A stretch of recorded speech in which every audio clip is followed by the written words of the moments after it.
Bismillahirrahmanirrahim. In this lecture, we will be discussing male reproductive embryology. Okay, just like ovaries, testes के case में भी क्या होता है कि जो इंटरमीडिएट मेसोडर्म होती है वो आपकी एक लॉन्गिट्यूडनल एलिवेशन बनाती है along the dorsal body wall, जिसको आप यूरोजेनिटल रिज कहते हैं, जो लेटरल गोनेडल रिज बना देती है. अब जो प्राइमरी सेक्स कॉर्ड्स हैं ना, ये गोनेडल रिज से डेवलप करती हैं, अपने अंदर इनकॉर्पोरेट करती हैं प्राइमोडियल जर्म सेल को, जो माइग्रेट करते हैं into the gonad from the wall yolk sac वो.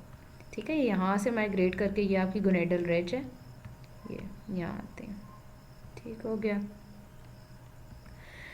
अब जो सेमिनिफेरस, यहाँ पे जो बातें याद रखने वाली हैं वो मैं आपको बताती हूँ. जो सेमिनिफेरस कॉर्ड्स हैं ना, इसमें प्राइमोडियल जर्म सेल्स और सर्टोलाई सेल्स होते हैं. सर्टोलाई सेल्स आगे MIF बना रहे होते हैं, मुलेरियन इनहिबिटिंग फैक्टर. ठीक है. जो सेमिनिफेरस कॉर्ड्स के बीच में मीजोडर्म होती है ना, ये लेडिक सेल्स बनाती है जो आगे टेस्टोस्टेरोन बनाते हैं. ये सेमिनिफेरस कॉर्ड्स के दरमियान मीजोडर्म जो ये लेडिक सेल्स बनाती है, इससे आगे टेस्टोस्टेरोन आ गया, सर्टोलाई सेल से आगे MIF आ गया. ठीक हो गया. जो सेमिनिफेरस कॉर्ड्स होती हैं ना, ये मेल्स में अंटिल प्यूबर्टी एज कॉर्ड, ये सॉलिड कॉर्ड रहती हैं, लेकिन just soon as puberty is reach ये इनमें ल्यूमेन आ जाता है. ठीक है. और सेमिनिफेरस ट्यूब्यूल्स में कन्वर्ट हो जाती हैं सेमिनिफेरस कॉर्ड्स. ठीक है. अच्छा, होता क्या है कि टेस्टीज ओरिजिनली जब डेवलप होती हैं तो ये एब्डोमेन के अंदर होती हैं, लेकिन due to disproportionate growth of body ये क्या करती हैं, जब अपर बॉडी ग्रो कर जाती है तो जो टेस्टीज होती हैं वो नीचे पेल्विस में इन द स्क्रॉटम डिसेंड कर जाती हैं. ठीक है. यहाँ पे भी गुबरनैकुलम एक इम्पॉर्टेंट रोल प्ले करता है. ये फाइब्रस टिश्यू है जो एक्सटेंड करता है from the caudal part of testes to the scrotum. यहाँ पे हम देखते हैं गुबरनैकुलम को, ये. ठीक है. ये हो गई आपकी टेस्टिस, ये एक्सटेंड कर रहा है from the testis to the scrotum. अब यहाँ पे बेसिकली गुबरनैकुलम कर क्या रहा होता है, ये एंकर करता है आपकी टेस्टिस को विद इन द स्क्रॉटम. ठीक है. और अलोंग द गुबरनैकुलम जो आपकी पेरिटोनियम है ना, वो इवेजिनेट करती है और प्रोसेसेस विजाइनैलिस बनाती है. ये देखें, ये पेरिटोनियम ब्लूइश सारी प्रोड्यूट करके आ रही है अलोंग गुबरनैकुलम. ठीक है. इसको प्रोसेसेस विजाइनैलिस कहते हैं. ये ऑब्लिटरेट हो जाती है लेकिन अपनी डिस्टल पोर्शन में परसिस्ट करती है, जो ट्यूनिका विजाइनैलिस बना लेती है. ठीक हो गया. अच्छा, अब जो पैरामीजोनेफ्रोइक डक्ट्स है ना हमारी, इनका जो क्रेनियल पोर्शन होता है it runs parallel to your mesonephric ducts.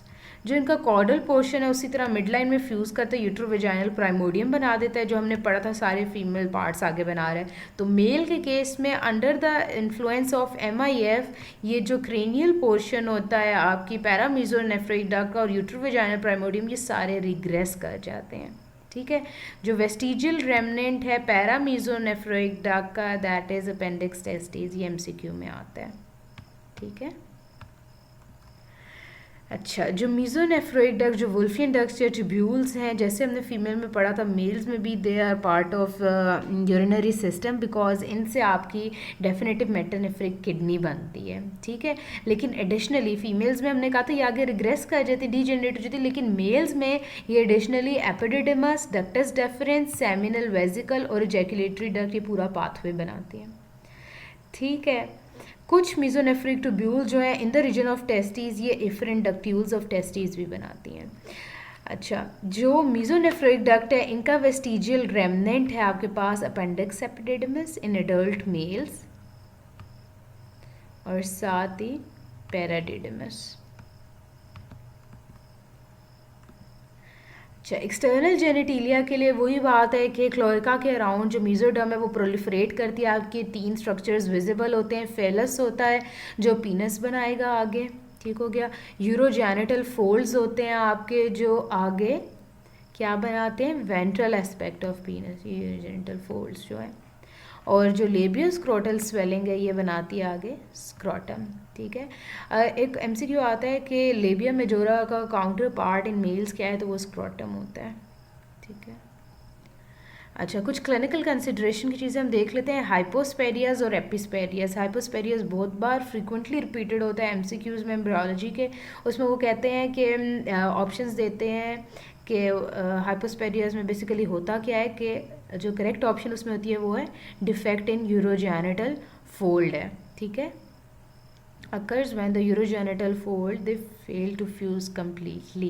तो एक्सटर्नल यूरेथ्रल स्फिंक्टर जो ऑरिफिस है ना आपका, वो वेंट्रल सरफेस ऑफ पीनस पे होता है, ये याद रखना है। हाइपोस्पेडियास के केस में external urethral orifice ventral surface of पीनस पे है, लेकिन एपिस्पेडियस के केस में जो है ये डॉर्सल सरफेस ऑफ पीनस में होता है। और इसका इंपॉर्टेंट एमसीक्यू है कि ये कॉमन एसोसिएशन होती है विद एक्जिस्ट्रोफी ऑफ ब्लैडर, ठीक हो गया। हाइपोस्पेरिया जो है वेंट्रल सरफेस ऑफ पीनस पे एक्सटर्नल यूरेथ्रल फोल्ड है, ठीक है, हाइपो वेंट्रल, और एपी डॉर्सल सरफेस ऑफ पीनस पे, ये एक्जिस्ट्रोफी ऑफ ब्लैडर के साथ एसोसिएटेड है।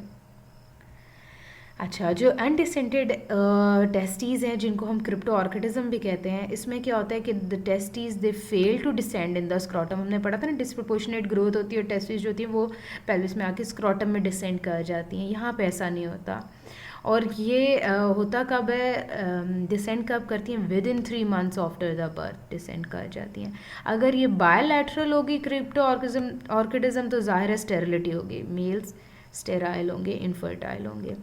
जो अनडिसेंडेड टेस्टिस होती हैं ये आपकी एब्डोमिनल कैविटी के अंदर भी रह सकती हैं और इनग्वाइनल कैनाल में भी रन कर सकती हैं, फिर इनको सर्जिकली रिमूव करना पड़ता है क्योंकि इनका रिस्क एसोसिएटेड होता है टेस्टिकुलर कैंसर के साथ, ठीक हो गया। जो हाइड्रोसील टेस्टिस हो ना, उसमें क्या होता है कि आपकी प्रोसेसिस वेजाइनैलिस जो हमने पढ़ा था कि ऑब्लिटरेट हो जाती है और सिर्फ डिस्टल पोर्शन में ये रहती है। इसमें क्या होता है, स्मॉल पेटेंसी रह जाती है, इसलिए क्या होता है कि कम्युनिकेशन इस्टेब्लिश हो जाता है between the peritoneal cavity and these नीचे टेस्टिस स्क्रोटम, ठीक है। तो आपको क्या होता है कि पेरिटोनियल फ्लूइड जो है वो फ्लो करता है, प्रोसेसिस वेजाइनैलिस में आ जाता है और आपकी टेस्टिस के पास फ्लूइड फिल्ड सिस्ट बन जाती हैं, जिसको आप ट्रांस एलिमिनेशन में देखेंगे तो आपको ये पॉजिटिव होती है, स्क्रोटल इनलार्जमेंट आपको मिलेगी क्योंकि प्रोसेसेस जो ट्यूनिका वेजाइनैलिस है वो परसिस्ट करती है। जो कंजेनिटल इनग्वाइनल हर्निया, उसमें क्या होता है, हाइड्रोसील ऑफ टेस्टिस में तो स्मॉल पेटेंसी थी ना प्रोसेसिस वेजाइनैलिस की। जो कंजेनिटल इनग्वाइनल हर्निया इसमें लार्ज पेटेंसी होती है प्रोसेसिस वेजाइनैलिस की, इसलिए क्या होता है कि इसमें लूप ऑफ इंटेस्टाइन भी हर्निएट कर सकते हैं इनटू द स्क्रॉटम और लेबिया मेजोरा। ये मोस्ट कॉमन है मेल्स में और इसकी एसोसिएशन होती है क्रिप्टोऑर्किडिज्म की। कंजेनिटल इनग्वाइनल हर्निया की एसोसिएशन होती है क्रिप्टोऑर्किडिज्म के साथ। कि जो इंटरसेक्स एनॉमलीज़ हैं ये भी इंपॉर्टेंट है, आती हैं एमसीक्यूज़ में। अच्छा, हमने पढ़ा था कि जो फर्स्ट 6 वीक्स होते हैं इन डिफरेंट स्टेज होती है एम्ब्रियो की, ठीक है। तो इंटरसेक्सुअलिटी में क्या होता है कि ये दोनों में से किसी फिनोटाइप की तरफ भी नहीं प्रोग्रेस करते, बल्कि इंटरमीडिएट स्टेज में ही कॉट हो जाता है जो एम्ब्रियो है, ठीक है। ट्रू इंटरसेक्सुअलिटी बहुत इंपॉर्टेंट है, एमसीक्यू है इसकी। जीनोटाइप आपसे पूछते हैं वो क्या होती है, 46XX होती है, ये याद रखनी है। इसमें हर जगह मिस्टेक होती हैं तो बंदा यही देख रहा होता है कौन सा रेटा फॉलो करना है, तो वो 46XX है, ठीक है। अच्छा, फीमेल सूडो इंटरसेक्सुअलिटी, जो फीमेल सूडो हेर्माफ्रोडाइट होते हैं उसमें क्या होता है कि आपको हिस्टोलॉजी पे, ठीक है, याद रखना, फीमेल सूडो इंटरसेक्सुअलिटी में आपको हिस्टोलॉजी पे ओवेरियन टिश्यू ही मिलेगा और जीनोटाइप 46XX ही होगी। लेकिन होगा क्या कि जो फीमेल एक्सटर्नल जेनिटलिया उनकी मैस्कुलिनाइजेशन हो गई है। अच्छा, इसकी मोस्ट कॉमन एसोसिएशन जो है ना वो होती है कंजेनिटल एड्रीनल हाइपरप्लेजिया के साथ, जिसमें एक्सेस ऑफ एंड्रोजेंस बन रहे होते हैं। अच्छा, जो कंजेनिटल एड्रीनल हाइपरप्लेजिया है इसमें कौन से एंजाइम्स की, कौन से जीन्स की म्यूटेशन होती है, जो एंजाइम कोड करता है 21 हाइड्रोक्सिलेज। अब जब इसकी डेफिशिएंसी होती है तो आपके पास क्या होता है कि कॉर्टिसोल और एल्डोस्टेरॉन बिल्कुल भी नहीं बन रहा होता, तो सारी की सारी जो स्ट्रीमलाइन फनलिंग होती है वो एंड्रोजेंस की तरफ हो जाती है और एंड्रोजेंस का लेवल काफ़ी ज़्यादा हो जाता है, इसलिए जो फीमेल एक्सटर्नल जेनिटिलिया हैं उनकी मैस्कुलिनाइजेशन होना शुरू हो जाती है। क्लिनिकली आपको क्या मिलेगा, क्लिटोरस इनलार्ज होगा ऐसे पेशेंट्स का, कंप्लीट लेबियोस्क्रोटल फ्यूजन हो जाएगी, मैक्रोजेंटिसोमिया होंगे, इनलार्ज होंगे in case of male foetus, ठीक है। अब क्या होता है कि बेसिकली कॉर्टिसोल और एल्डोस्टेरॉन तो आपके पास बन ही नहीं रहा, ठीक है।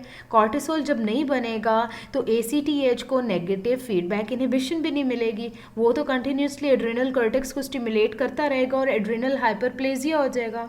दूसरी तरफ जब आपके पास एल्डोस्टेरोन ही नहीं बन रहा तो सोडियम की रिटेंशन ही नहीं होगी, सॉल्ट वेस्टिंग